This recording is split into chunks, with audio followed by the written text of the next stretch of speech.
E nós precisamos entender o que Jesus conquistou para nós. João capítulo 8, versículo 36, Jesus diz o seguinte: se, pois, o Filho os libertar, vocês serão verdadeiramente livres. Se o Filho libertar vocês, vocês serão verdadeiramente, presta atenção na frase que Jesus expõe aqui. Olha o termo que Jesus usa: se o Filho libertar vocês, vocês serão verdadeiramente livres. Jesus não disse simplesmente: se o Filho libertar vocês, vocês serão livres. Não, vocês serão verdadeiramente livres. Agora, olha comigo também Gálatas capítulo 5, versículo 1. E agora Paulo diz o seguinte para as igrejas da Galácia. A epístola de Gálatas não era uma epístola para uma igreja, mas para uma região, para um grupo de igrejas que existiam na região da Galácia. E ele manda o seguinte recado: para a liberdade foi que Cristo nos libertou. Por isso, permaneçam firmes. Foi para a liberdade que Cristo nos libertou. Por isso, permaneçam firmes e não se submetam, de novo, a jugo de escravidão. Quando eu leio esses dois versículos, eu concluo duas coisas fundamentais. Primeira delas, é possível haver uma falsa liberdade. Porque se Jesus disse: se o Filho libertar vocês, verdadeiramente vocês serão livres. Então Jesus está dizendo para mim que pode haver uma falsa liberdade. Eu tenho a impressão que sou livre, mas sou escravo. E quando eu olho para isso, uma liberdade apenas aparente, eu começo a olhar em volta e ver como as pessoas... Nós ficamos muito preocupados com as pessoas do mundo, achando, não, eles lá são escravizados pelo inferno, pelo diabo, mas em muitas igrejas as pessoas estão escravizadas. O sistema legalista escraviza pessoas. E você não foi chamado para ser escravizado. Você foi chamado para ser absolutamente livre. E não ter uma liberdade aparente. Nessa semana que passou, foi divulgado, eu não sei quantos de vocês ouviram, mas em muitas igrejas, ainda hoje, se diz que os jovens não podem namorar. Tem que ser corte, fazer a corte. Mais uma vez a igreja engrenou uma ré e andou 1000 anos para trás. Voltamos para a Idade Média, aonde o cavaleiro de armadura, montado no seu cavalo branco, ia até a sacada do castelo, olhava e dizia: ó Rapunzel, joga as tuas tranças. E perdemos a noção de uma conquista moderna, que é a possibilidade de um rapaz e uma moça se conhecerem, e ao invés de assumir um compromisso antecipadamente, sem se conhecerem direito, terem a oportunidade de se conhecerem e chegar à conclusão: ó, deu certo, não deu certo, cada um vai para o seu lado, ou a gente casa. O namoro propicia isso. Mas trouxeram de volta, isso foi um autor norte-americano que escreveu um livro preconizando essa tal de corte. O que é a corte? O jovem crente, a menina crente, eles vêm à igreja, ele senta nesse lado, ela senta no outro, eles estão apaixonados um pelo outro, mas ele senta lá, ela senta cá, e ele no meio do culto só olha para ela e faz assim. E ela tímida, responde de volta. Mas o pastor é que decide se eles podem ou não namorar.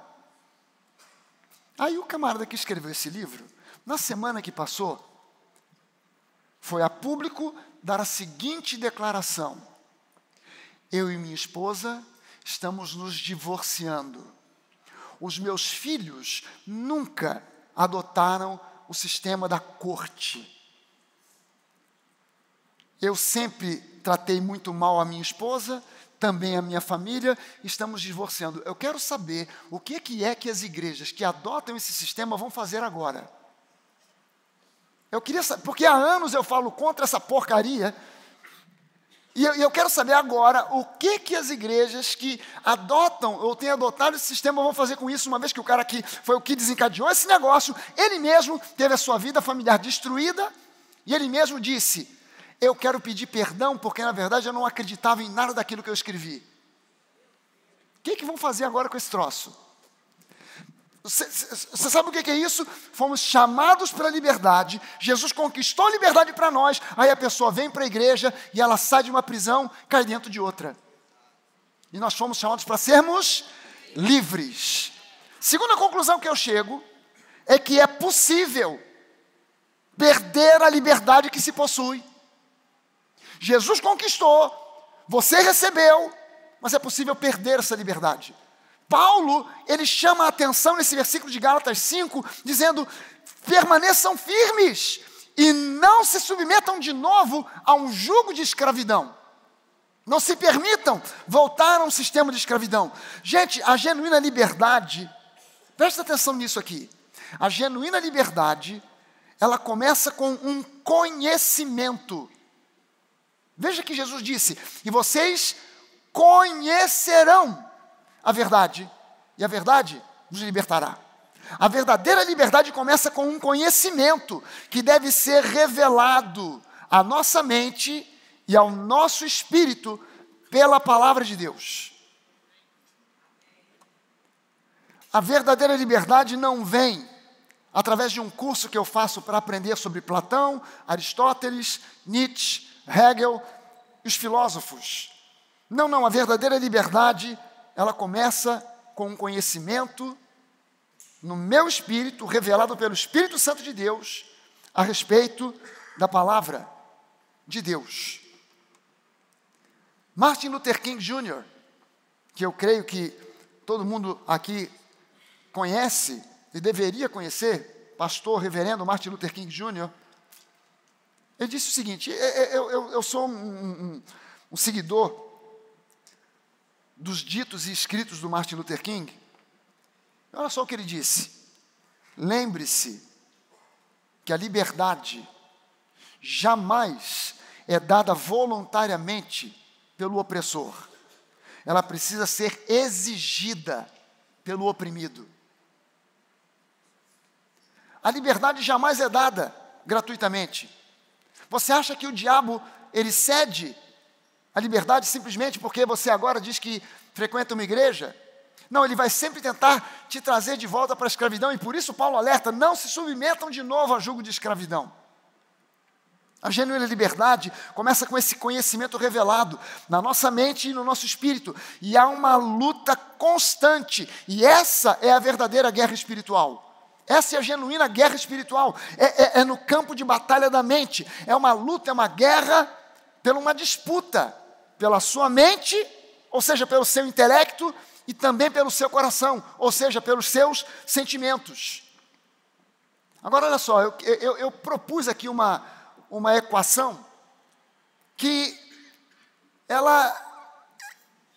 você precisa conhecer essa equação. Uma mente livre é uma mente sadia.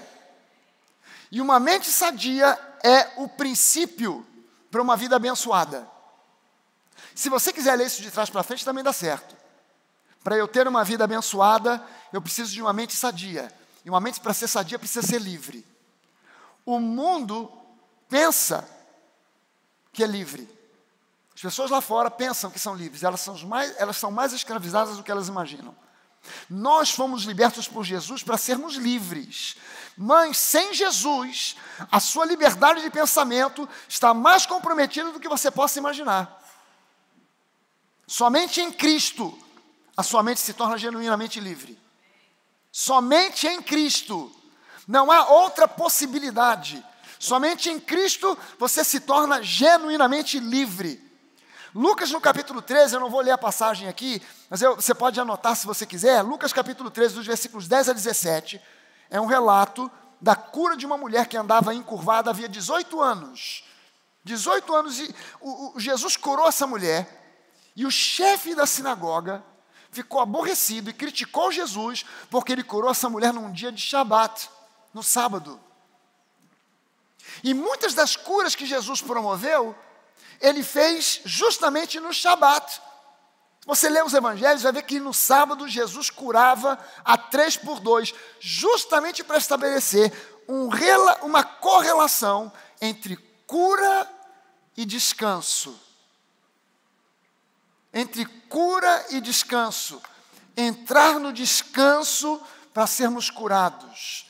Renovar a mente para entrar no descanso. Entrar no descanso para sermos curados. É uma relação direta. Jesus, ele mesmo, tinha uma perspectiva divina da vida, não simplesmente porque ele era Deus. Preciso que você entenda o seguinte: Jesus era 100% Deus, mas ele era também 100% homem. Como isso é possível? Pergunta para ele quando você chegar no céu. Com certeza você vai chegar antes de mim. Então, quando você chegar, depois, quando eu chegar, você me explica o que Jesus te explicou.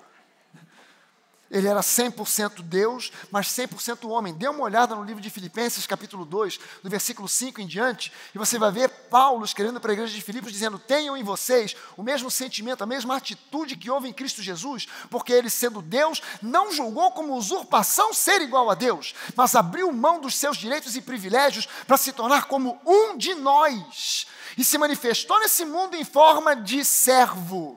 E foi obediente até a morte e morte de cruz. E por causa disso, por causa da sua obediência, o Pai o exaltou e o colocou numa autoridade acima de todo nome que se possa pronunciar, na terra, no céu ou debaixo da terra. Jesus se manifestou nesse mundo como um ser humano. Ele abriu mão. Veja bem o seguinte: não houve um milagre que Jesus tenha feito, que ele tenha feito como Deus. Jesus jamais curou alguém como Deus, mas como um homem ungido pelo Espírito de Deus. Jesus jamais multiplicou pães e peixes como Deus, mas como um homem ungido pelo Espírito de Deus. E por que ele fez assim? Como é que eu posso me garantir e garantir a você que ele fez assim? Porque a Bíblia diz que ele nos disse que aquilo que ele fez, nós faríamos, e obras maiores nós faríamos. Espera aí, eu não sou Deus, você não é Deus, nunca seremos. Se você e eu não somos deuses, como é que nós poderíamos fazer as mesmas coisas que Jesus fez, se ele fez o que fez como Deus e não como um homem ungido pelo Espírito de Deus? Mas se ele fez o que fez, ungido, como um homem ungido pelo Espírito de Deus, então agora eu posso ter certeza de que eu sou ungido com o mesmo Espírito que estava em Jesus. Então agora eu posso crer que eu posso fazer as mesmas coisas que ele fez. Jesus, ele passou por esse processo. Ele veio ao mundo como um de nós. Ele poderia ter aparecido do nada, não poderia? Ele não precisava nascer de uma virgem. Ele não precisava ser concebido num útero, se desenvolver como um feto durante 9 meses até se tornar um bebê, nascer, passar por um parto e ter que mamar, crescer, aprender a falar, aprender a andar. Mas ele passou por esse processo. E a Bíblia diz que ele foi tentado em todas as coisas, como qualquer um de nós. Quando você lê isso e tira a capa da religiosidade e entende o que a Bíblia quer dizer, quando Jesus foi tentado em todas as coisas, sem porém pecar em nenhuma delas, isso significa que Jesus foi tentado como você e eu já fomos tentados em todas as coisas. Jesus também teve a oportunidade de olhar para alguma mulher casada e dizer: pai, me segura.